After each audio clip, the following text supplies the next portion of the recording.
Introduce yourselves real quick, man. We were rolling, guys. What do you want to start off real quick? My name's S3WW3S. I'm from Detroit. Rap, do videos, do all that shit. I'm out here. It's my cuz. I go by the name North K. I'm from the east side. You got to bring that microphone closer to you for sure. Yeah, my yeah. bad. Yeah, you go ahead. I go by the name North K. All right. I'm from the east side. I'm here with my cousin, so we. For sure. And you guys both grew up in Detroit? Shit, okay, I was born in Detroit. I grew up pretty much everywhere. So, like, I was born out here. I did out here till, like, a little bit of elementary school. And then my parents moved me to Oak Park. Did school out there for a little bit. Middle school, I moved to Southfield. Did school out there for, like, middle and high school. Graduated high school there. Then I moved back to Detroit to finish up college. I went to college at Marygrove. Graduated there with a math degree and a minor in philosophy. And I've been out staying in the city ever since. Oh my goodness, man. A minor in philosophy. Yeah, man. Do you regret it? Hell no, bro. Hell no. This shit got me over here, nigga. What you say? What you talking about right now? Philosophy is always interesting because when I was growing up, my cousins made me get, Aristotle, Plato, all this, Socrates. And then it's like I got it and I understood it, but there's one disagreement I have, basically. What's that? So, like, basically, Aristotle was a very logical person, and he was trying to figure out everything about life, everything about the world itself, and, there comes a point where you realize you can't just figure out everything, and having all of the logic in the world doesn't change anything, really. Facts, because we human.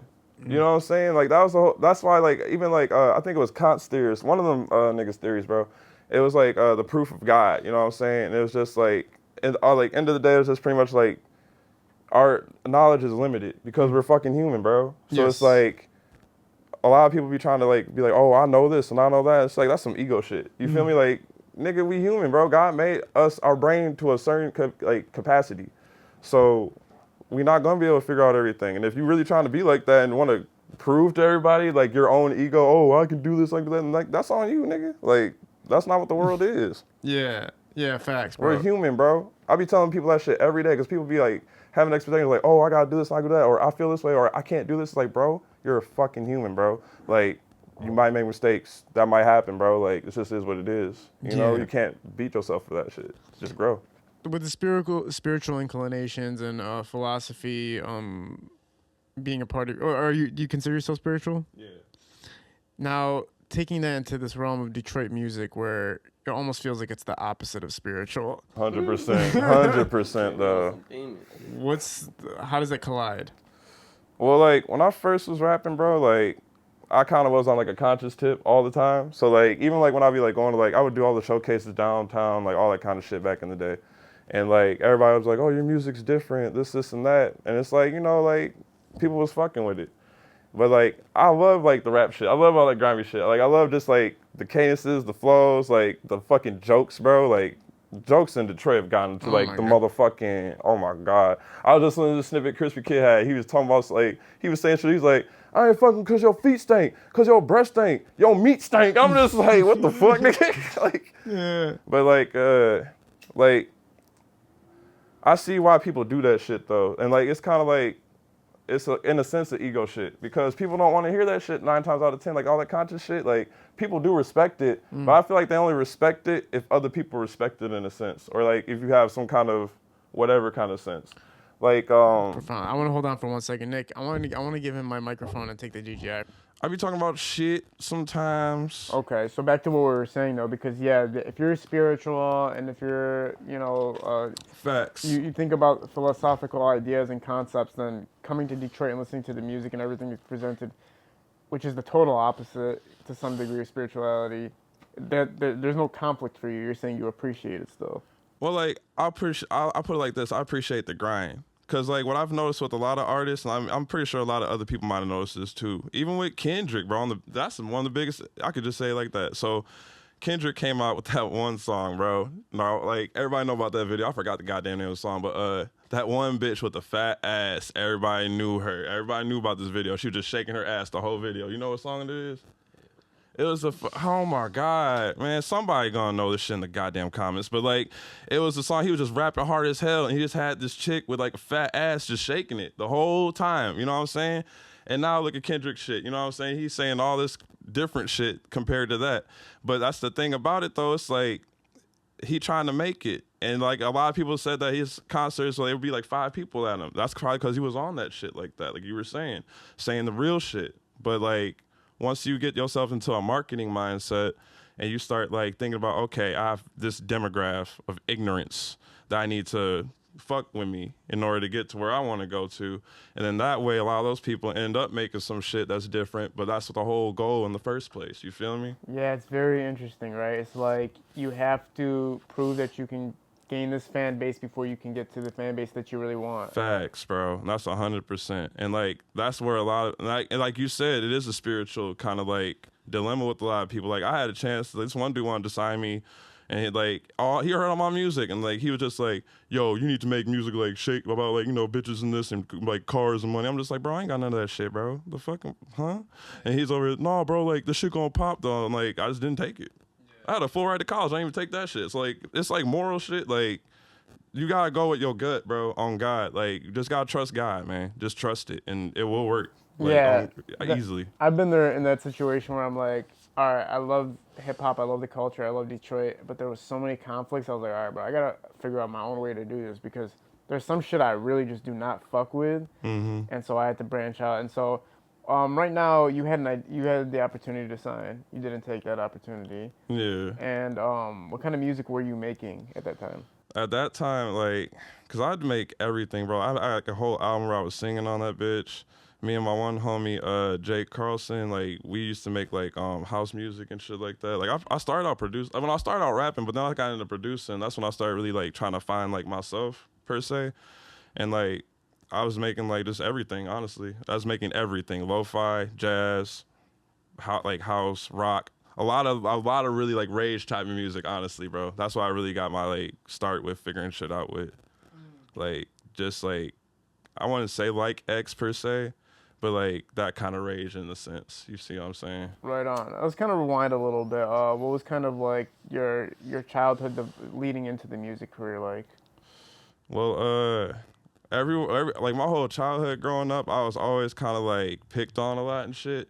Like when we moved from Detroit, we moved to a fucking like suburb. You feel me? Because my parents wanted me to get like an education, which I'm cool with that. Like I'm happy that happened, but it's like I was like the one black kid. I was like the token black kid. You feel me? So it's like I was always getting the token black kid shit all the time. And then it was more fucked up because then I moved to Southfield where it was all black kids. But because I was around the white kids so fucking much, I was the token fucking white black kid. So it was just like I never got out of that shit. You know what I mean?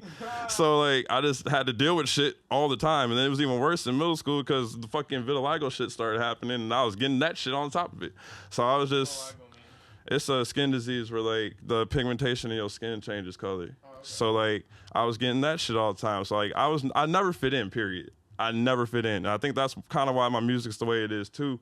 Cause I was just never gonna fit in fucking regardless, you know what I mean? But I'm starting to see just being myself, shit's starting to work though. So going to school and stuff like that and kind of feeling like, not an outcast, but just different maybe and whatnot, and then going to college and getting the degree and everything, when did the music click in? When it was like, okay, I'm fully invested in becoming an artist? Bro, I wanted to do that shit since I was like fucking probably like 10, 12, bro. That's when I started writing, honestly. I started writing raps when I was like 10, 12, and I have like literally like notebooks of just shit I used to write when I was that little. And like niggas gonna say some stupid shit when I say this shit. But I literally just would listen to Eminem all day. That's all I listened to because you gotta think about it. I was a motherfucking outcast. Nobody was fucking with me. I was always getting teased, picked on. So like I never wanted to just outright do shit all the time because it's not gonna get you nowhere. You feel me? And so I would just write shit. I'd just be in my room just writing. And like the same kind of rage and shit that he be putting on tracks, like I would just write it down like that. And I would not tell nobody, bro. I never told nobody that shit, probably until I was like 13 or 14. I was like, yo, like, you should check this out. And like somebody heard it and they're just like, the fuck is this, bro? Like, you spitting. I'm just like, I never told nobody just because like it's just something I did. You know what I'm saying? It's just like for me. Yeah, man. Wow, yeah. That and like kind of hiding it for whatever fucking reason, right? And then somebody revealing, like somebody letting you know, like, no, that's he. That's the Yeah. motivation factor behind it, right? Yeah, as soon as like they said that, I was just like, well, I'll see what happens. Like I didn't make a song, bro. I don't even fucking tell y'all about like the first time I made it. Oh my god, this is hilarious. Yeah. The first time I made a song, like first time I ever recorded, period. It was at fucking Eminem's fucking studio. It was the one on Hilton and shit. I mean, Nah, it was. Productions. No, it was in fucking Royal Oak. It was I forgot Mark Bass, bro. His producer, that's the nigga name. Yeah, Mark Bass. We were at his studio. My homie knew his fucking stepson or some shit. We ended up going there. I met this nigga, and I'm like, what the FBI Studios? That's what it's called, FBI Studios. Went in there, and I seen the plaques on the wall and everything. I'm just like, the fuck is this, bro? Like, nigga, like, this is what I first wrote to, and like, I'm in the fucking booth this nigga was in where he did, like, some of that shit. You know what I mean? Like, retarded. Like, it's ridiculous. Well, not retarded. Ridiculous. You know what I mean? No, yeah, Eminem's a fuck. I mean, that's my favorite artist of all time in the hip hop realm, and like to be in his anywhere he's been is probably a legendary feeling. You know I'll what I put it mean? like this, though, and I respect Eminem as an artist completely. I did stop listening after the Eminem show. Yeah, I mean after And that's no disrespect to him, but I mean, like, it's just, he came, you could tell that his mind, and like, everybody's like, oh, because he got off the drugs. I used to say that shit too, but it's because of his struggle, bro. His struggle was having him write some of that shit like that. If you listen to Infinite, like that song, Who the Fuck Gave You the Mic, nigga? I felt that shit so heavy, bro, because like, you going somewhere, you know you can spit. You know you can spit. But everybody around you just looking like, this nigga not gonna do shit. You know what I'm saying? Until you start saying something on the mic and the nigga's like, what the fuck? You know what I mean? he had rock bottom on that, and man, he had so much. Yeah, the Slim Shady LP. That's one of my favorite songs on God. Just because it literally describes how that shit feels. Yeah, that's like one of the, like for real. But yeah, like Infinite, and then even like you said, Infinite all the way up to the Eminem show. Yeah, and then I think wasn't Encore was straight, but obviously that was kind of just rehash. Yeah, that's exactly how I felt too. Yeah, man. but I didn't listen to the new one though, so I can't really say too much. I gotta listen to the new one. I'm not gonna lie, like I said that the same thing you said. I said the same thing in a podcast a long time ago, that Eminem's struggle helped him create the content and the lyrics that he was able to create. And then once you get to a point where you're rich enough and you're successful enough and everybody fucks with you, it becomes harder. But he obviously had the struggle of losing Proof, which was like his best friend. Yeah. And then he had the drug issues and the alcohol issues and stuff like that. And I think his demographic might have changed to like overseas types attention. But like, because they get shit late anyway, though. You know what I'm saying? They're like, they probably got Slim Shady LP like 2000. Remember that line he had said though? He said like, I don't want to be on a porch when I'm 40, drinking a 40 with my grand. He's basically talking about how he's not going to be rapping when he's 40 years old. Like he's going to quit when the time is up. And even Until I Collapse, he says, know when your time is over and just admit when it's at its end. So it's like those are two things. It's like, damn, was it his end? Should he have stopped? I honestly think that like, cause you gotta think about, and like, I'm really glad you said this. It's making me think about some shit now, cause he never switched himself. You feel me? And like, I feel like maybe he might have switched himself a little bit, maybe once he got sober, because like, his music was different. It sounded different. The whole like energy was different. But that's also because, like you said, he had made it at that point. So it's like you're not struggling no more. So it's like your story is going to be different. And if you don't know how to adjust to that, because at that point, he probably going to have to adjust to being mainstream. You feel me? So like he was going to do songs with Juice WRLD. He going to do songs with Wayne, People are going to fuck with it because it's them. But it's still not the essence of like that shit. You feel me? He took the two topics that you could really ever take, which is obviously bitches, because there's a lot of love songs and romantic songs on most of his new music. And then he also took the drug, alcohol, rehabilitation, which is like relapse, obviously. But then on top of that, well, listen, I will say this. I mean, his new music, I haven't been, maybe like a few here and there are straight with me. But that new song with Snoop Dogg is legendary. I don't know if you heard the song. Is it on the new album? Yeah, probably. See, and that's the thing. I gotta listen to that bitch. I have to listen to it. I didn't give it respect yet. That's why I didn't want to say too much. You know what I mean? Yeah, but that is the only that's the newest song Eminem's released in the past 10 years that I was like, holy shit, that's really fucking good. See if that bitch on the new album real quick. That shit is legendary. I was, when I seen it. You Eminem, Khalil? You ever listen to him back in the day? He younger, you know what I'm saying? No, I'm an old head. He young, so. Eminem I mean, yeah, like back in the day, and when I was 10. Low key, I feel it though, 'cause that's about how old I was. Yeah, it was this one, right? Yeah, Curtain Call too. Let's see. I gotta stop doing that on the mic. Oh my god, there's so many fucking songs on that. I didn't That's listen to 'cause Current it Call was- too because I thought it was just rehash. I thought it was just songs they already made. I didn't know they were new songs. Oh, I don't see it. Damn, it must be an old ass song. The Snoop Dogg song, it just came out. What? But yeah, Hold on. Let's. Jesus, bro. bro, yeah, the new Snoop Dogg Eminem song is legit. Like that's, Oh, from the D to the LBC. yeah, did you hear That it? sounds crazy, bro. I'm gonna listen to that in the car, bro. Yeah, I'm listen on to the that way when you back get for home. But sure. that shit's legendary. But anyway, man, it's interesting to see right now because again, Detroit is kind of like out. With all due respect, not on the spiritual inclination side, and so knowing your lane and knowing where you fit and not selling out your personality or trying to create something that's not you.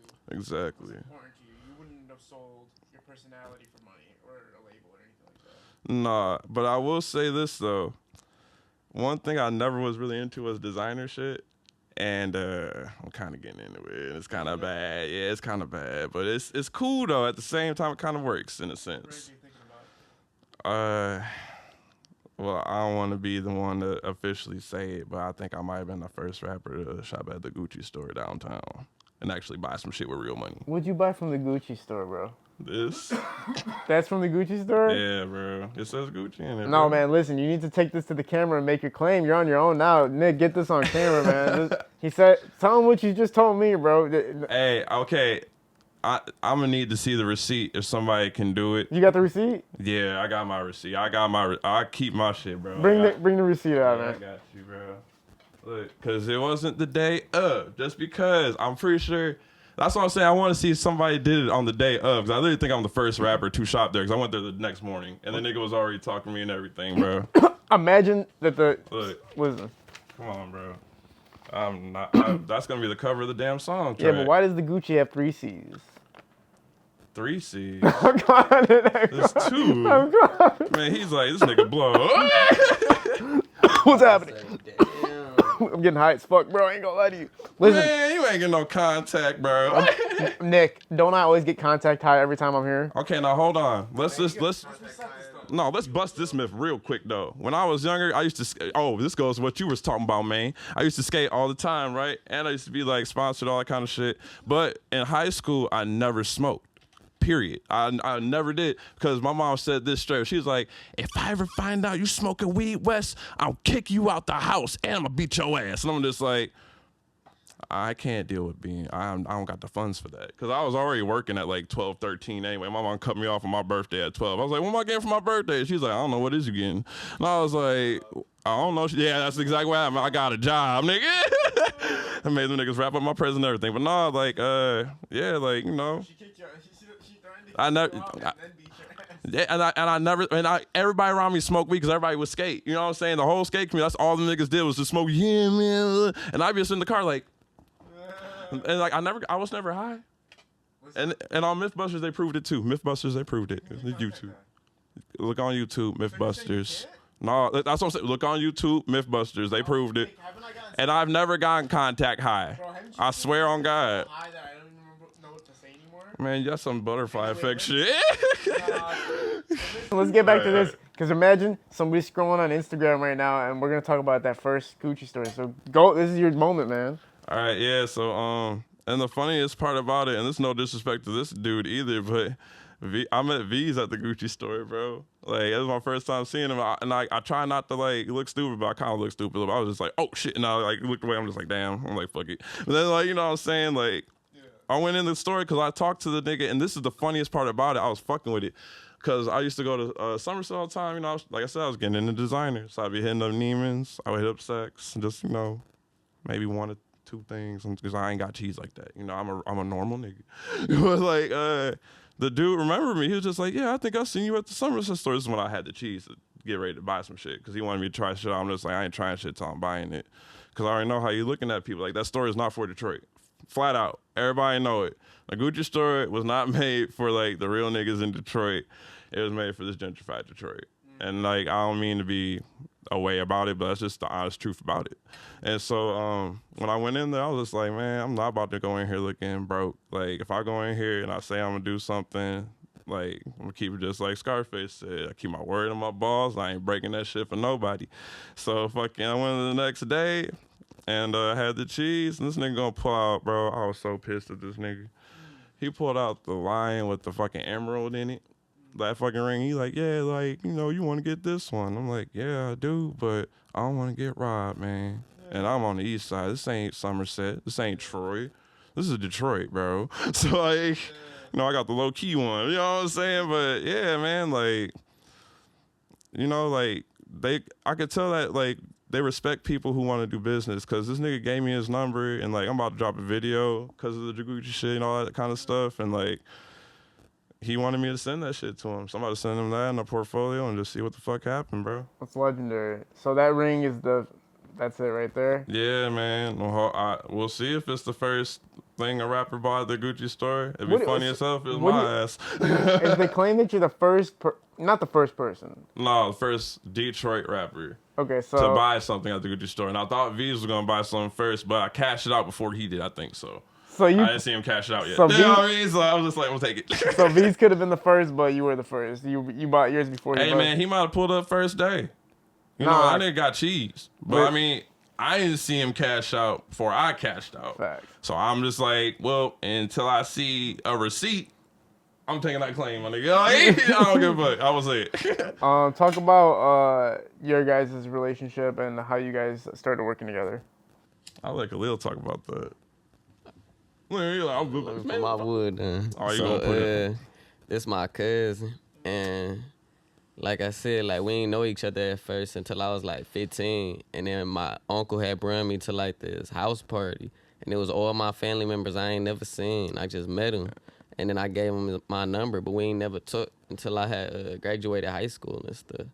And then he started hitting me up like, hey man, I'm seeing you doing the rapping. I got some beats and I got a studio if you want to come record. Yeah. I'm like, bet. So I put up, and then shit, we just been making music ever since. Yeah. Shooting videos together. Man. Facts, man. We about to be on a video tip in a minute, because number one, we both know how to shoot and edit, and I be going crazy on After Effects. Like, all the videos like you see on my shit, I don't know if you even looked or peeped. No, I checked it out, yeah. Yeah, all the effects and shit like that, I did all them bitches, bro. Every single video. And like, so you don't have to pay nobody to shoot. I pay people to shoot, you know what I'm saying, or I just get people to help. But the editing shit, bro, I'm on that shit, because a lot of these niggas out here just not on it, and they be on bullshit. And I'm not scared to call that shit out. This shit just happened to me on my last fucking video I dropped, and I'm not scared to call this shit out, because I told my man, so I'm not going to say whose it is. But I was just like, bro, like, I called him out to shoot, and I'm just like, I just need you to hold the camera for a minute, bro. This turned into this nigga bringing his camera out, bro, and then trying to get me to pay for a shoot that I already told him wasn't trying to pay for. And then I'm just like, okay, I'll give you the cheese for the shoot, but I'm editing this bitch, because, you know, I had a demographic at this point, and, like, I got, you know, people overseas that fuck with me. Like, I be talking to these motherfuckers every day. Like, these, like, homies type of shit. And, like, they fuck with the videos and shit. And I'm just, like, I be telling people, like, you need to do this, this, this, this, and this. And they go, oh, okay, yeah, blah, blah, blah. Mind you, these are the same motherfuckers charging $300-$500 a video and saying they're going to do this shit and don't even fucking do it. I told them explicitly, and you know this shit. I was like, do some masking, do some rotoscoping, just do some background effects. And it took him a week to get it back, because I wanted to actually edit it for a week. And this motherfucker sent me back a motherfucking video that was just it was like probably 3. I will say 3, maybe a couple more. But it's back and forth with probably the drag-on flash transition. And like this nigga was trying to get 3 off my ass, and I'm just like, nigga, no. Like, what? I'm like, are you kidding me, bro? No. Like, no, nobody should be paying any of that shit for any of that shit, bro. Oh God, bro. I paid for. I'm gonna show you some photos I just paid for, man. I paid. I can literally show you the cash app too of the dude, and I hope you don't know this guy, because you don't tell him. But Man, I didn't name out the other guy. I was like, bro, what do you need for these pictures that you're about to send me today? He's like, $50. Bro, this is what I get. Bro, I just want to say I got the best video man Bro, out here. Shout This out nigga, no, Andrew yes, Brumfield. yes, Bro. Andrew Brumfield, that nigga cold, that But bro. look at this from a I photographer's swear on perspective. everything. I paid He $50 gonna for blow that. it.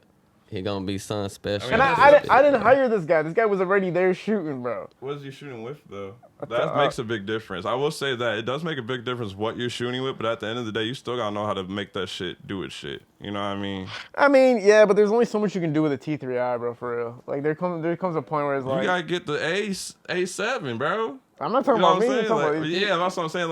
Like when a cameraman says he's pulling up and he has a camera and shit, and they come with a T1i, T2i, T3i. With a fucking kit lens on it, you're like, oh. Yeah, right though. Not even a Sigma or anything like that, bro. You know what I mean? Yeah, exactly. Not even a Sigma, but not only the fact. Listen, teeth. I'm telling you, the teeth. They need to get. Listen, bro. Stop shooting with the T3s and shit like that, bro. Like that shit's done with, bro. I don't. If you're shooting with a T3, I'm not taking you serious. Or a T6 or a T7. I'm not. 18 to 35, 135. I don't care what I ain't they've taking done. you serious. No, I'm not taking you seriously. I don't care what upgrades they've made with those cameras. Those are not professional cameras, no matter what the fuck you're At trying this to tell point, me. no. At this point, bro, Cole Bennett shot a damn video. I think it was motherfucking Babytron's video off the iPhone 13 Pro Max, and that boy looked beautiful. But those cameras are cold. I don't know. I can't wait to get the 14. Hey, y'all niggas fuck when I get the 14. I ain't gonna lie. Yeah. That 14 Pro Max, nigga. Those camera phones are pretty good, man. I mean, they're not. You can't replace them with a DSLR, obviously, because Obviously, but still, Yeah. 4K, 8K resolution. I mean, if you know how to do your posts right, the shit comes out crisp. that boy gonna be nice, bro. With your content and the lyrics and the type of music that you're putting out there, what would you say your fan base or demographic mainly is? Like, who's listening to your music? Man, that's a funny one. That's kind of deep. Okay, probably like it's messed. Like, okay, depressed people, sad people, people going through some shit, niggas struggling right now. Like, I be making like rap shit, but even with the rap shit, I be saying some like real shit. But like a lot of like my other shit, like I be singing. Like I got this one track I'm about to drop with Nick Speed. Yeah, with actually Nick Speed, bro. Cause me and him, that's my nigga, bro. I forgot. Yeah, shout out Speed. Shout out BMO from Bruiser, bro. I would not be here without them niggas. Shout out Sheefy for sure. I would not be here without them three niggas on God for sure, bro. Like, there's too much I could like. Okay, just lightly touching on the Sheaf reason, bro. The fact that he even had like the Taught series and all those showcases and shit, I'll never forget this shit as long as I live, bro. Me and my homie went to this bitch because, like I said, I did all the little showcases back in the day. Hold on, man. I'm seriously getting high to the point I need to go grab a water. So, and all respect to Garrett, that is my nigga, bro. But I'll never forget when this happened. I just always thought this was the funniest shit. So, I used to work in like the studios at night. And this is when I was homeless at one time too. So like sometimes I would just be like sleeping in the studio like during the day where everybody working. And then at night when everybody leave, I'm just grinding. You know what I'm saying? Just learning shit, learning how to produce, learning how to like record, all that shit. So one day Sean went in there with his producer Amir, right? And Talking about Big Sean? yeah, Big Sean, yeah, and his producer Amir Johnson, and I'll never forget. I was in the studio and like Garrett came up in the room. He was like, "Hey," I'm like, "What up, man?" He was just because I'm all just doing my shit, and he was just like, "Sean's here with his producer." He's like, "Don't say nothing to him though. Just chill." And I'm just like, "Okay, that's cool. I respect it because you gotta respect that space. That's how it is, right?" And I didn't really think anything of it. You know what I'm saying? I'm just like, whatever, fuck it. So like I just kept working and shit. And everybody left, so I went up to the room, and I was just working at night, and I fell asleep with like the project I was working on, like up there, and I was just knocked the fuck out, right? So I wake up and it was playing. I'm just like, oh fuck, dude. I'm like, I left the fucking shit on and shit. You know what I mean? And I'd be like really like OCD about like the studio space. Like I have to have like a clean studio. I cannot work in a dirty studio. Like my crib, like when I be working there, like I be getting so OCD before I record it. I hate it sometimes, but it's just what it is. I mean, I can record in a dirty studio, but it's just like I'd rather be clean. But he came in my shit. And like I turned around, I had drool in my mouth and all that shit, bro. Like, literally, it was like I just woke up, and I turned around, I paused, and he was just standing there. I'm just like, oh shit. I'm like, my bad, bro. I'm like, you need to do studio? He was just like, press play again. I'm just like, huh? He was just like, press play again. I'm just like, all right, bet. And so I pushed play, and he just listened to the shit, and he was like, you got a keyboard? And I was like, yeah, you know, whatever type of shit. You know what I'm saying? And he set up a track, and then the homie went through the whole bitch on the piano. Like, one go, just added all this crazy ass melodies and all that shit. And I still got the song on my SoundCloud too. I still got the song on SoundCloud. But he did all that shit, and he was just like, "That's yours. Just use it for whatever." Wow. And I was just like, "The fuck?" You know what I mean? I'm like, "What?" I'm like, bro, that just don't compute." And I'm just like, "You sure?" He's like, "Yeah, just figure it out. Have fun, bro."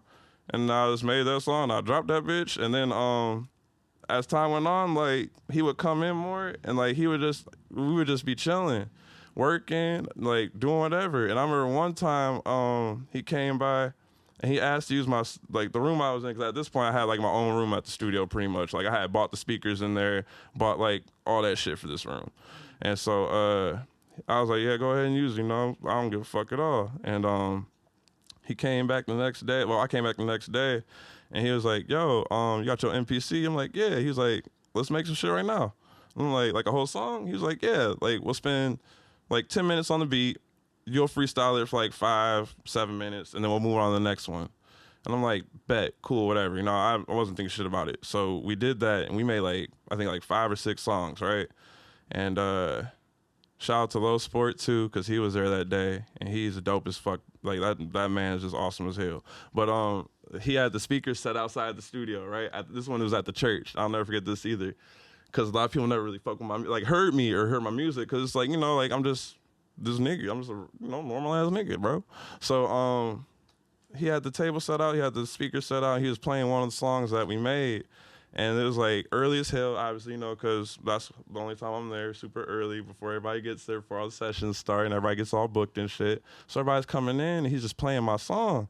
And everybody's just like, what the fuck is this shit? This shit hard as hell. Like, everybody was fucking with it. I was surprised, because I had never seen it, because nobody really be like coming in to really listen to my shit like that. And like, they were like, who the fuck made this shit? And he just pointed to me, and they're like, nigga, this US? And I was like, yeah, bro, like, we made this in like 15 minutes, cuz. And everybody was fucking with it, but it's just like, you know, like, you just never know how shit work out, bro. Like, you just got to keep grinding. And that's why you got to stay focused, like we was saying, bro. Because I had to, like, I went through a lot of shit in the music. You know how this shit go. People backstab you. People will fucking connive and scheme on you. Might rob you, steal from you. I remember I was at a session for somebody, and his homie stole my whole blunt, and I'm looking for this bitch at the end of the session. I'm just like, man, I was like, man, y'all niggas stole my blunt. He's like, bro, you ain't stole my blunt. I'm like, we the only ones here. Yeah, I ain't smoked my blunt. I had a whole I was mad as hell, bro. And I had worked so hard for that nigga, but you know, that's just how the shit go out here. So like, I cut everybody off at that point. And that's why I was saying, like, shout out to BMO, cause I literally was just by myself. I had no homies at this point. I was just like, everybody just backstabbing me all goddamn time with some bullshit. So I'm just not even gonna focus on them no more. And I was gonna focus on me. And BMO was just like, all you gotta do is just make a stanger, Wes. Once you make one stanger, you set. And I didn't really have an idea like I'm gonna make like this hit ass song that's gonna blow and shit. But I mean, like, you know, I just had that in my mind. So I was just able to like play around with my music and play around with different vibes and all that kind of shit. And I'm starting to see that shit fucking work the fuck out. And it's fucking awesome, because for a long time, I did not think that was going to happen. And shit, you just never know, bro. Yeah. I mean, you stayed relatively consistent. But I wanted to touch on...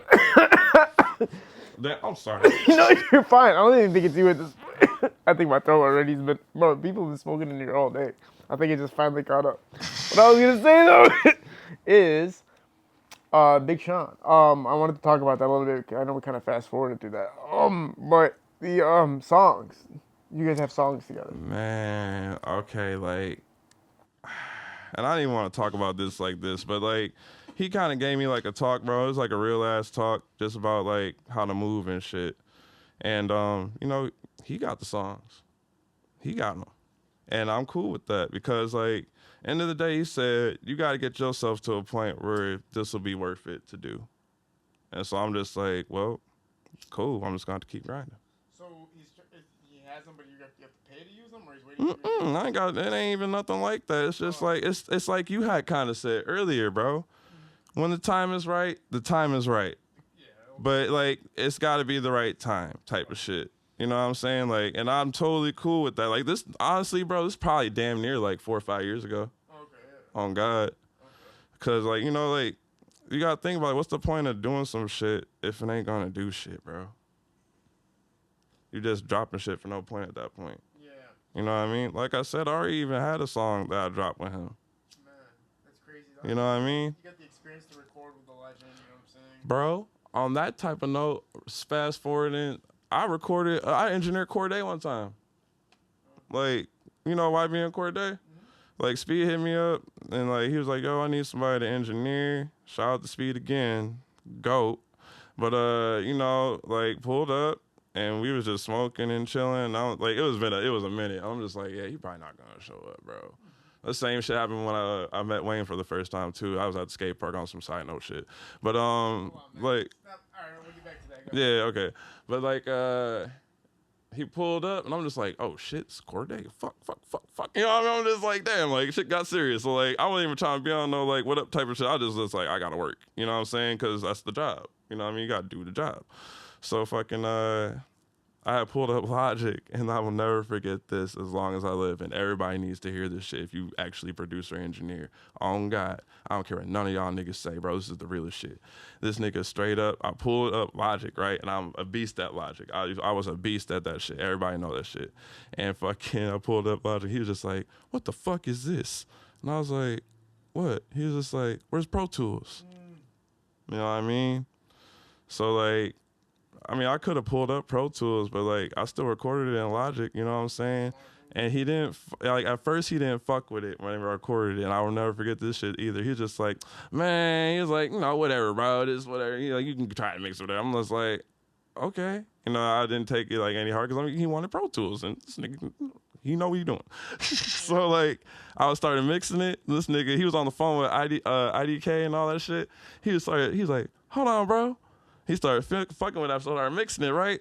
And he was like, let me get back in that bitch. And I'm like, bet, nigga, I ain't gonna complain about this at all. You know what I'm saying? Like, get the fuck back in there. I don't give a fuck at all. Awesome. And then he's like, he was really vibing off that shit. And like, I'll just never forget that shit. It was like a big life lesson. Like, Pro Tools all day. Pro Tools. Pro Tools. Pro Tools. Fuck Ableton. Fuck Reason. Pro Tools, my nigga. That's gonna get you the job.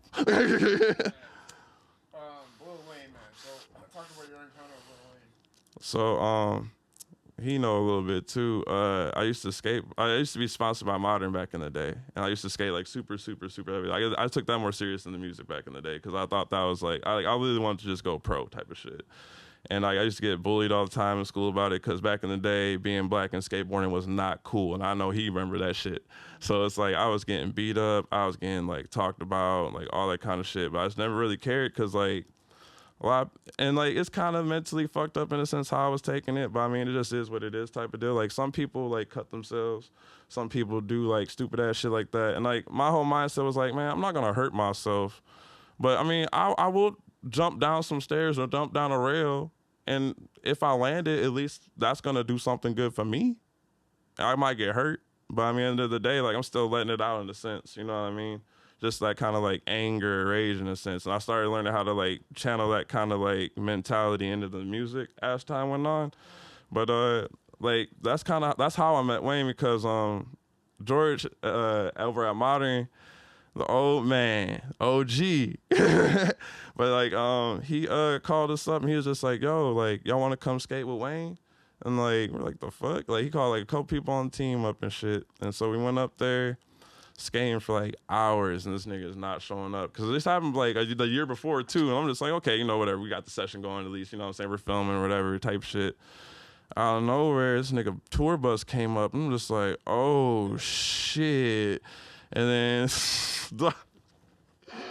nigga died. Me and Wayne was fucking hilarious, bro, because I mean, you know how you look when you skate, but I mean he still do it, you know what I'm saying? And like the way he's so short, bro. Oh my God. Like I had met Kevin Hart, and that motherfucker is short. And like Wayne's still a little bit taller than Kevin Hart, but I mean Wayne was still short as shit. And I'm just sitting there like, damn. He came out, you know what I'm saying? And like he was skating and shit, like it was lit as fuck. Like we were all chilling and shit like that. We was all smoking and shit too. Does he have a skater like you're like naturally a skater inside, right? Was he naturally a skater? I think he is, bro, because like peep this, like we got a stair set, and like I wasn't expecting Wayne to jump down the stairs. I had a broken arm low key when we was skating too, but I still came out like fuck it, cause it's Wayne, you know what I mean? I'm like, I'm not gonna miss this opportunity. And fucking this nigga Wayne jumped down the stairs. I know it's probably his like first or second year skating or some shit, but like that shit was lit. Like you could tell like he was just having fun. He was stoked just seeing niggas skate. Like it was just he just fucks with it, bro. Like it's not no fake ass shit. Like it's not no like gimmick shit. Like he really fucked with the shit. And like it was just dope to just have that experience, bro. Like, and the fucking wood this nigga had, bro. I swear to God, it looked like some goddamn Dumbledore Gandalf motherfucking wizardry wand shit, man. Like the shit was going like, I'm like, and then it went straight, and I'm just looking at this shit like, how the hell you even smoke this bitch? Like, this shit was going, he just like, yeah, my God, I'm just like, fuck. That was the funniest hell, man. That was dope as hell, though. That story you were talking about how you met Kevin Hart. What was that one like? Oh my God, it's funny how man, Speed's my nigga, bro. Nick Speed, my nigga. But so I met Kevin Hart. So like my first exposure to really seeing how music pays off, bro. Besides like the whole Sheefy showcase where everybody was like, you know, chanting my name after I rapped and shit, like. We got, and this is before that shit even. We got booked. Me and my homies got booked to California for like a week, paid free. We stayed at like the Hilton and like the suite, and we were performing at like the Anaheim Convention Center from some shit, bro. And like it was, and I hate these motherfuckers. Like I do not like y'all niggas. Y'all niggas is dumb. Y'all niggas is weak, and I'm gonna say that all day. So like cause this is really fucked up. So these niggas had a studio in the room or whatever, right? And this is why I had my first girlfriend, whatever, right? And this is why this is my first glimpse of how niggas hate on some dumbass shit, on the dumbest shit, bro. So fucking these niggas wasn't fucking with me because I was like, you know, dating the chick they all wanted to smash or whatever. And I guess the one dude that already did it. So whoop-de-doo, whatever. Now peep this though.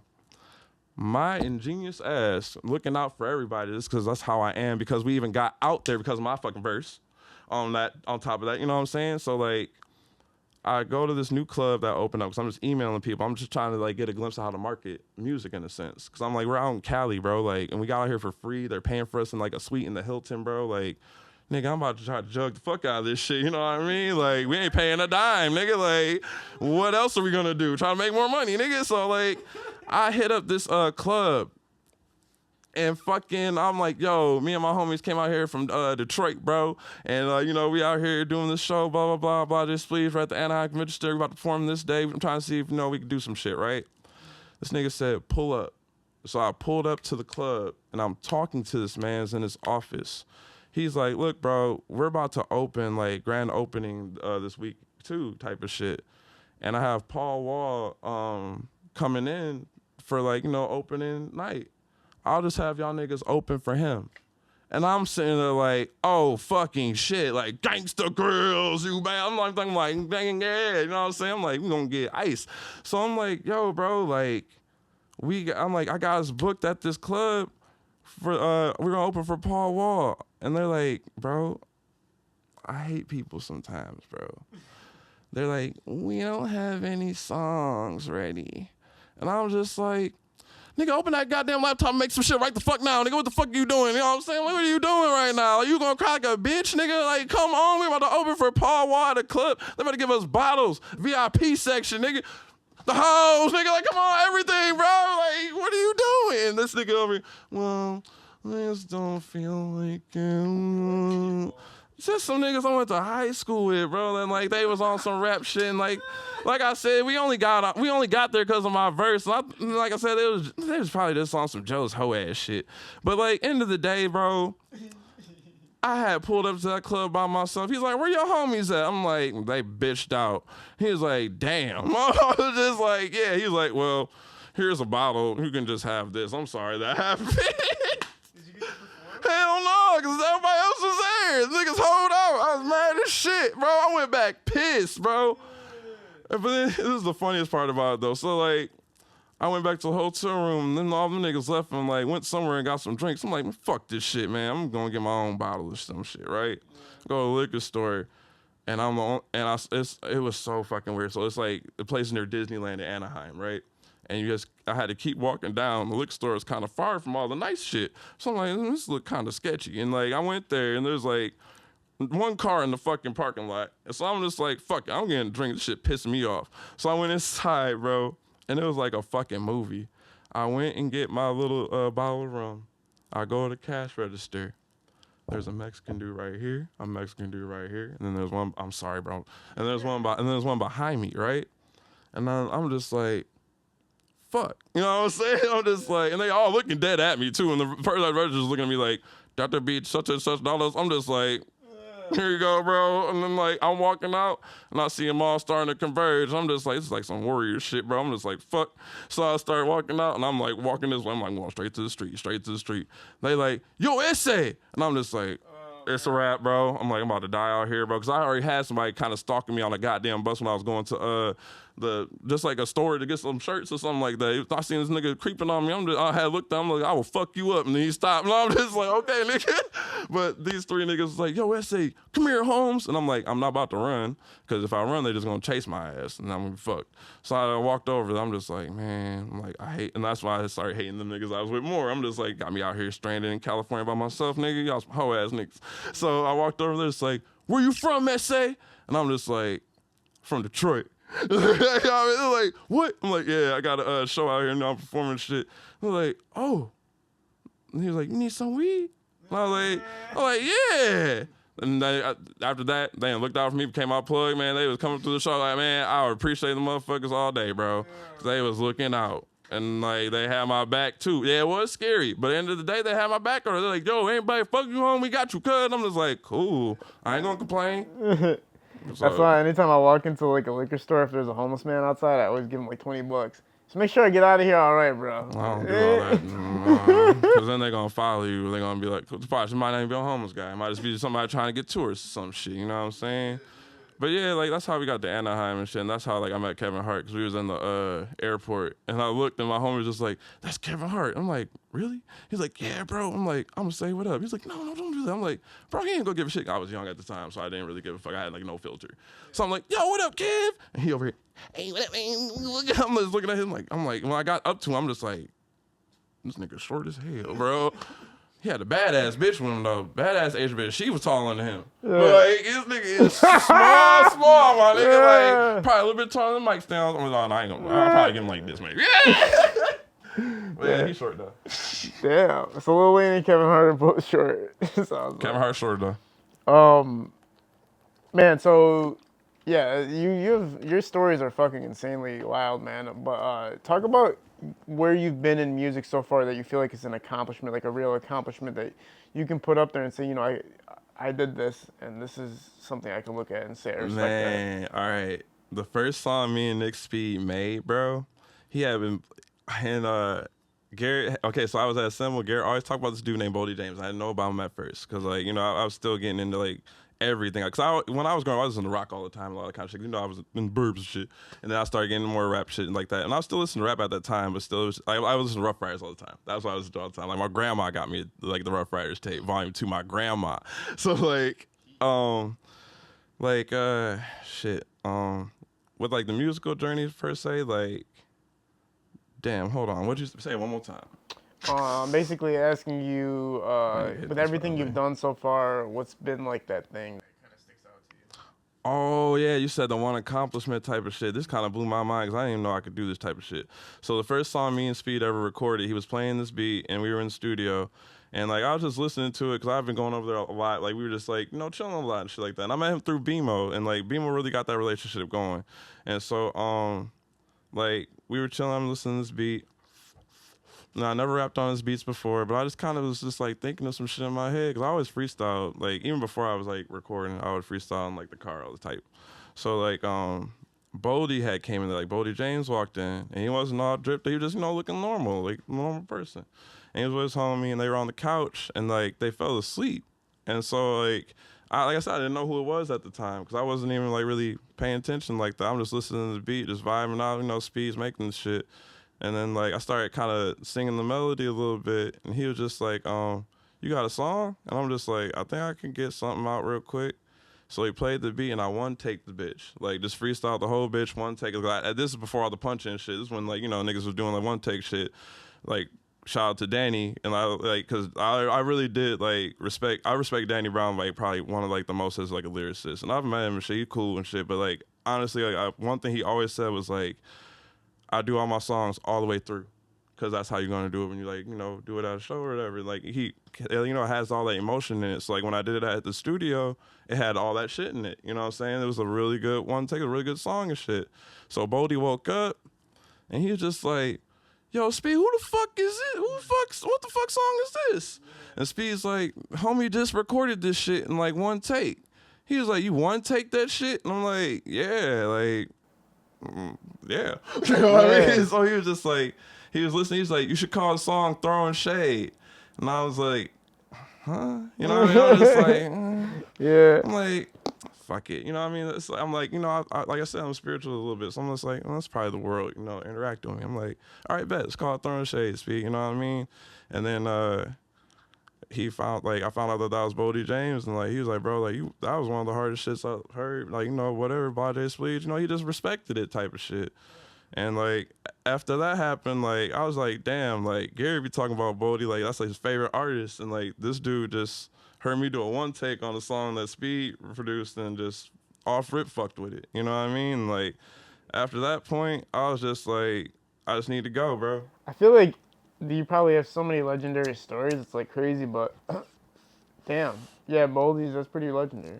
That's what Speed was saying too. Like, cause I called Speed right before I came up here, cause like I was just like, "Yo, bro, like I'm about to do this interview at Kid L," and he was just like, "Bro, like that's sick." He's like, "Wes, like your project that you about to drop, like all the networks you've been making with the producers, all the shit you've been doing this year, bro, like." You've been so low key about it, and like you've always like no one's ever really known it for real, but you've been like doing some shit, bro. And I'm like, yeah, I gotta capitalize off it. I gotta really like do this shit now for real. You know what I'm saying? So like I'm about to get serious as fuck about this shit and make some shit work. I mean, fucking when I got the fucking ring, like I told the dude at the Gucci store, like I'm like, yo, like I do music, and like he was like, "What's your number?" And he was like, "Send me that shit as soon as it's done." And I'm like, "Bet, nigga." You know what I'm saying? I ain't about to complain about that, but I gotta take it more. You gotta take yourself serious. You gotta stay focused. That's how you make shit happen. Facts, bro, 1000%. Is there anything you guys want to touch on before we close out? Let Khalil talk. I got an album coming up with like everybody, like all these big producers. You just gotta peep my Insta to watch. But this nigga Khalil about to drop a video. It's about to be hard as shit. So, how long you been making music for, bro? I've been rapping since I was 16. So, how long has that been, basically? 6 years. Okay, damn, 6 years, that's a long time, bro. What have you been seeing so far? Is your artistry, like, as the years go by, like, what are you noticing about your own artistry? Is it developing more in ways you didn't expect, or is it kind of going in line with what you always expected? So I feel like I started out just making music just to like turn up to. And as I got older, I started showing my music to more people. And I showed it to a nigga I used to work with at Benny Hanna's. And it was a nigga, he was like in the Bloods. That nigga just got out of jail for murder and shit. I'm like, look, I make music, listen to this shit. That nigga heard the whole album I just dropped, and it was my first one on Apple. And that nigga said, "Hey, you good, but this shit ass." He was like, "You ain't talking about shit." I'm like, damn. So I had just switched it up and started rapping about my life and like everything I do. So like, it just made it more easy. It's just flowing now. Yeah, what's been the reciprocation from your demographic and the people that fuck with you and follow you? Like, to be honest, I ain't gonna lie, my shit it's been changing. Like, when I post, niggas going crazy, sending me DMs talking about drop. Like, niggas hitting me up from everywhere now. Like, I ain't really got, like, you feel me, the big following yet. But the people that fuck with me, they fuck with me heavy and hard. Like, I just dropped the song 2 days ago, and that shit went from, like, 50 to 150 to 350. And then I got the video about to drop. That bitch hard. You talking about views? Yeah. God damn. So you're gonna be like the next one up pretty much. Khalil I going mean, up, bro. shit, I ain't gonna lie. my name North K for the ones that don't know me. And I mean, he did a show I'm in about to Ohio be not out that here. long ago. For sure. He getting booked out of state and in state. So talk about how you're able to do this, man. Like, like those numbers are insane. Those are like, almost established artist type numbers. Like, so are you at that league, or is it just like you're just that fucking good right now? I mean, it's just all raw. Like I said, it's just people here say like, oh, listen to him type shit, or they repost me when I drop. And then they be like, oh, who is he? They go follow me and they fuck with me. Like, it's all just raw people. I ain't really, I mean, I ain't gonna lie, I just got the hip hop lad to post me the other day. And that shit got like 6,000 views on it. Yeah. So it is starting to get a little traction. I had just dropped for a song called Fat Nigga Woods. But I got a song called Like Me coming out. That bitch, this gonna be That the one. bitch That's fire, about bro. to be the one, bro. I That ain't shit gonna lie. gonna go. I ain't gonna lie. Features with any artists yet? To be honest, no. Like, I ain't. No. Dude, tell him what you told me that one day about that shit. Cause you told me some shit that one day, and that shit was real as fuck, bro. What? You was like, I don't be working with too many people except like fam, for real. Oh yeah. Like, yeah, that was it's, some real shit. 'cause That that's changed my mindset on shit. That's my label. Like my everything is no entry. Like everybody that's in All it. that shit. Oh no, that's just my name, North. Oh, my bad. But like everybody that's in it is just my people, it's my family, everybody that grew up. Cause I know like if anything happened in the real world, y'all got me. So if once we go to this music and money, if anything happen, y'all got me, and I got y'all the same way. I don't really want to let nobody in. Facts. Yeah, man, I hear that, right? I hear that. The people around you that you trust and keep close to you, keep them close, and then everybody else is kind of. Yeah, because Yeah. like people's visions don't be aligning, and that can fuck a lot of shit up. That can ruin everything for you. You gotta know that your people around you got the same vision and give a fuck. Mm-hmm. What's been your biggest obstacle so far as an upcoming artist? Probably just get more exposure. Like, cause my music is it. Like, I know this is something. Like, I ain't just talking. And it's not like everything people hear. Cause it's just based on my life. And everybody ain't living my life. So, it just make it different. So I know once I get more eyes on me or like the right attention, then it's gonna pop. I'm gonna be something. What's been the moment for you that stands out? Shit, I ain't gonna lie. I used to go to hell of a studio, and I say when I was in middle school, I had rap for Big Sean. He came to my middle school on like some contest shit and was principal for the day. So they was like, you should go up there and rap for him. I'm like, all right. But they was like, you gotta make it about school. And I had just made this dog ass verse about like this car I had wanted and shit. I'm like, damn. So I made it about school. They had wrote down my lyrics, passed them out to everybody in the row. They like, when he rap, say the lyrics and shit. So I went up there. It's Big Sean and then Sway from Sway in the Morning. And they both right there. So I go up there, I'm rapping. I fuck up as soon as I start. I'm like, oh my God, bro. Damn. So then I do that bitch over. And then I say, shout out to Sean, I'm going to Cass. And then he was like, Cass. And then he had dapped me up after I got done. The whole crowd started going crazy and shit. I'm like, That's fire. damn, this shit crazy. Damn. That's pretty nuts, bro. This nigga gay. I tried to go like skip school and go chase that nigga before he left so I could rap my real shit for him. But he had like security with him, and then he had the cameras with him, and then he had the principal. I'm like, bro, I'm not about to get kicked out of school though. Hey, and Bye. and listen to what he said. Like, stay in school, bro. Like, for real. Like, just finish that shit. It ain't hard, bro. Like, just finish it. Now, were you telling me before this that you always wear a mask or you always have half your face covered? Yeah, I never show my face on Insta. Never or never? I never have, like, on my... What did you look like? Like, okay, people know what I look like if they know me, but like on my Instagram, like all the people like from overseas, like all them people, like even people from here sometimes maybe like they don't know it's me for real. Like even when I play my music, they be like, who is this? They be like, it's him. They be like, what the fuck? You know what I mean? But it just is what it is. Man, it's legendary. So yeah, this is my face, y'all. This is So West, bro. This is me, man. Oh man, that's legendary. This is the first podcast that somebody's revealed what they fully look like. So we got the Gucci store here, and we also got that as well. Now, with your demographic, are you looking to go after Detroit, or are you mainstream more so?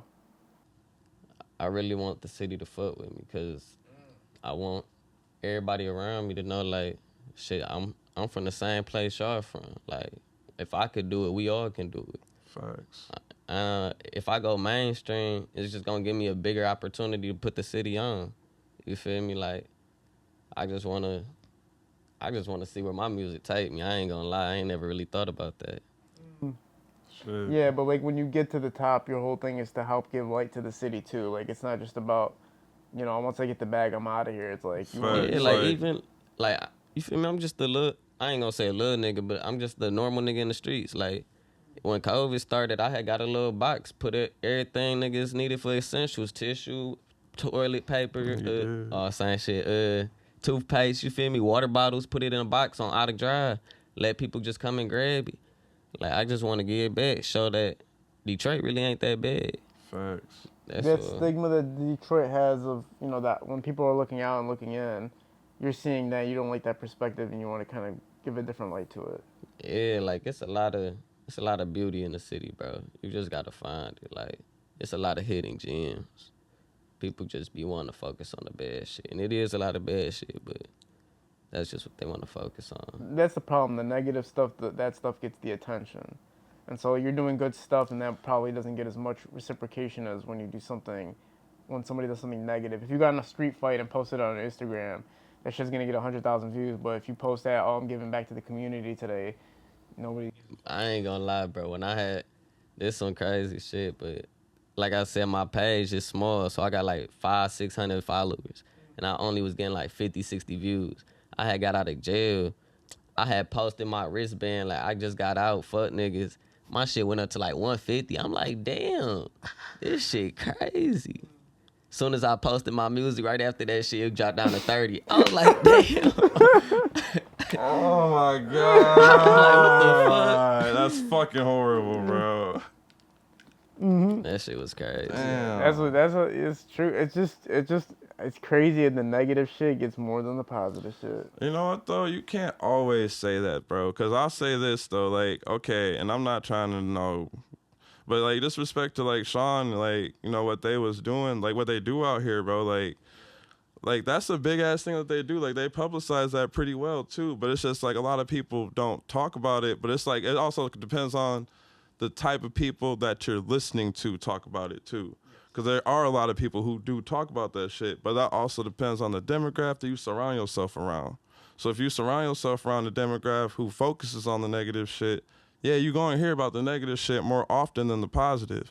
But if you hanging around a demographic who can at least maybe acknowledge the negative shit, but they're more focused on the positive shit, you're going to hear more of the positive shit. Yeah, you will hear some negative, but that's mostly negative to keep you, like, on your toes out here. You know what I'm saying? You always got to be knowing what the fuck going on. But at the end of the day, though, like, you still surround yourself with that positivity that's going to help you enlighten yourself. I totally agree with you on that, man. I feel like you hit the nail on the hammer, or whatever the fuck that expression is. But fucking, you hit that bitch right on the money. It's because like I remember one time I was at a law office. I was working at a law office one time, and I was in the rap scene heavy at the time too, like really, really heavy, like showing up to all the shows, everything. And I was sitting there, I'm like, yeah, motherfuckers, you didn't. Like these lawyers don't even know they're sitting next to Kid L. Like they don't even know what's going on right now. And I just remember them talking about shit that was just. If I had mentioned the rappers I worked with, they would have been like, I don't know who these motherfuckers are. Mm-hmm. To me, I'm thinking, if I say Big Sean's name, that's a big deal. Or T Grizzly's name, that's a big deal. To them, they don't even know who T Grizzly is or Big Sean or Sada Baby. They're like, who's Sandwich Baby? Like, who are you talking about? No, so you're right. It's everybody's world's different. Mm-hmm. So like everybody's digesting different things based upon where they put themselves. That's why I always tell people like check your mental diet out by making sure whatever you watch and perceive all the time is balanced. Mm-hmm. Like if you're on Instagram and you follow all gang shit, that's gonna influence how you think, bro, and how you even just view shit and your perspective, because that's all you seeing. And like it's kind of like shortchanging yourself in the biggest sense. That's why like this his next song, bro. I swear to God, this nigga next song it's changing that kind of shit. And like the shit we've getting ready to drop is like changing that kind of shit in a sense. Like we still got like, you know, rap, yeah, the rap shit, but like even when we do that, it's just real shit. Like we just talking about like real shit that be happening and is going on. But like we're not like trying to lock ourselves in. Like, and that's the thing that's like the problem, like we were talking about, like it's like you said, if you keep following that kind of shit, yeah, you're gonna just have that kind of shit. But like if you just turn that shit off and just walk outside and just talk to maybe different people, go somewhere else, change like where you eat, even change where you dine, change the bar you go to, just anything that just switches up your comfortability, you're gonna open yourself up to more possibilities. Facts, man. Facts. Oh yeah, man. You're very wise, my boy, behind your ears and shit. For me, I want that conscious effort to be put towards music more, and even the culture. Sometimes people talk to me about like Detroit culture, and I'm like, yo, I love Detroit culture, but there's some parts of it you got to admit don't make that much sense. Like, bro, Detroit culture, Motown, bro. Enough people don't talk about Motown. Like Motown, like that's some different shit. That was more of like a bit like Barry Gordy's doing business moves, you know what I'm saying? He was looking out for the city. He made a whole like wave with like singers and like different artists and stuff like that. Like that's our history. Techno, like that's the home, like Detroit's the home of techno, bro. Like everybody's focusing on all this gangsta ass shit because that's what's popping right now, and I have no problem with that because it is changing people's lives in the best way possible. But at the same time, it's like our roots are in like Motown and like techno and shit like that. Like, and honestly, if you listen, and shout out to Bruiser, I ain't gonna lie, shout out to Bruiser, bro, Bruiser Brigade, because if you listen to a lot of they like new shit, bro, it's a lot more little jazzier. They got motherfucking artists who are singing on them shits and shit like that, and like it's Detroit. That's Detroit. You know what I'm saying? Like the gangster shit's Detroit too, but that is Detroit as well. And that's the thing people keep forgetting about Detroit that's making it so pivotal. Detroit is everything, bro. Like, it's everything. We got every fucking pocket, and we created damn near every fucking pocket. Even punk, bro. Punk rock. Death, you know, the band Death or whatever, motherfucking all that shit, bro. We got everything, nigga. So don't just focus your shit on one thing if we are the roots of everything, nigga. Like, why would you do that? That's disrespecting your own goddamn city.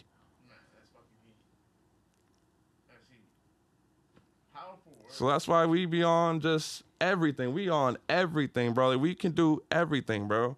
We can do everything. We do not limit that shit because that's Detroit. I want to like type that out and frame that bitch on a giant license plate and just sell them. But nah, man, for real, it's been awesome having you guys on the show, man. This was one of the most like informative, funny, and just like insightful talks that me and Nick have ever witnessed on this show, man. So thank you guys for being here. I appreciate the fuck out of that. Oh yeah, For real, no, for it's real. facts, though, Like, bro. for real. This has been awesome, man. I can't wait to post this and get the response from people, and hopefully it helps you guys in any way and helps me somehow in any way possible. Just to get Hopefully more we'll find out who really was the first person to slap my you already know you're gonna get heat in the comments. Yeah, you know that. I'm gonna But get the heat, it's but that'll be good. fun. If anything, it's good heat though. Yeah. If it's anything, it's like, all right, you said you bought something first. That's good heat. Some people come on saying some other stuff, and it's like, man, that's not gonna end well for you. But this one, you got the receipts. Hey, they always say you got the receipts. And then somebody do that little Instagram story like with the Yeah. date and the time. That's awesome. Like you the goat then. I ain't gonna lie, you the goat. Get your interview. Shit. But yeah, I appreciate you, man, for sure, real. man. Thank you guys so much for being a part of this. Parallel Sound Studio hosts these podcasts for us. We're at High Low Visual shoots these productions. We're out. Peace. Damn, I spilled water on my care, balls. Thank you guys, Thank man. you That all was heat. again. That was really, really, My really name is fun. North K. It's North from the North, baby. Yeah. You get the camera still on for a shirt. No entry in this shit. Shit, my name's SOS. You can look me up on Instagram at SOS. It's _S3WW3S_. Oh, my Instagram is at Burberry, BURBERIIIE.